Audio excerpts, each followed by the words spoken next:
Hi, James, and everybody else who's going to be looking at this video. So in this, I'm going to try to explain why we created this epic which says merge immediately possible in invalid scenarios with merge trains enabled.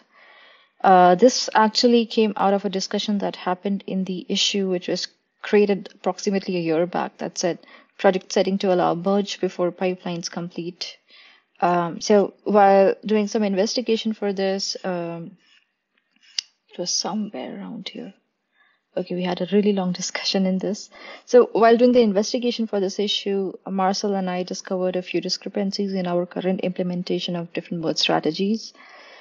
And I would start from the very, with the most basic thing that we started to look at. So we started to look at how merge immediately was implemented for different scenarios. So usually you see a merge immediately button when a pipeline is running. It is supposed to bypass the running pipeline and merge immediately, as the name suggests. And if the pipeline succeeds, the merge immediately button, it just vanishes. It doesn't show anymore. Now, this makes sense in all kinds of cases, including when we have pipeline for merge results enabled, but the merge trains is not.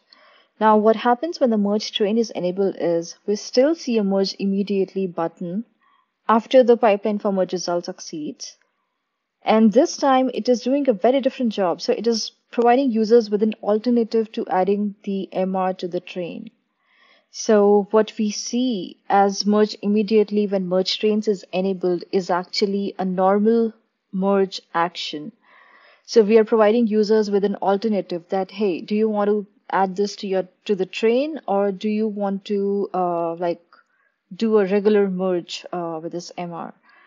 And it is not essentially a merge immediately because nothing is being bypassed in this case. So based on this discussion, what we decided was to go with this plan, which was to work in 3 steps. The first was adding a toggle in the enable merge train in the settings to disable merge immediately. So we proposed that in the settings where we have the settings that says enable merge request pipeline, and the cascading setting says enable merge train if the predecessor is checked. There we should add a toggle that says that says only allow merging via merge train. That means in that case users would not see a merge immediately option at all, and how it would work in different scenarios has been chalked out here.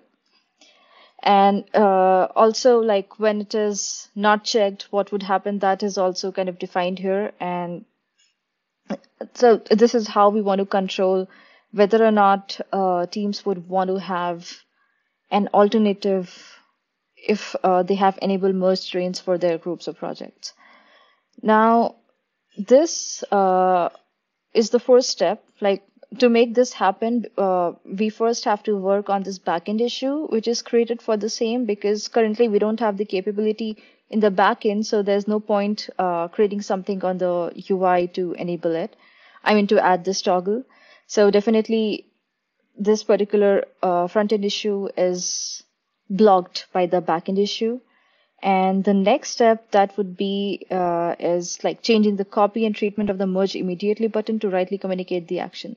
So like I said, we are saying that it is a merge immediately action, but essentially it's just like skipping merge train. So this is just a tentative proposal of what the button text could now be like when we are communicating rightly the action that users would be performing when they click on that. That comes next, and that of course is blocked on the first one, because until we have this in the settings, the second part of the issue, it just doesn't make sense as a standalone item. And lastly, we have an issue that says improve the copy for pipeline must succeed section to reflect critical changes. And in this one, like once we have implemented the above 2 items, we would be making some changes in how we are communicating about pipeline must succeed, because again, merge immediately bypasses a pipeline. If we have selected pipeline must succeed, that means that merge immediately option has to go. and this is not communicated anywhere in our docs or the UI, the settings. Yeah, and that is all. And that's the reason that we have these 3 issues blocked. They're actually blocked on the backend issues, and that's where we should be picking up from. That's all.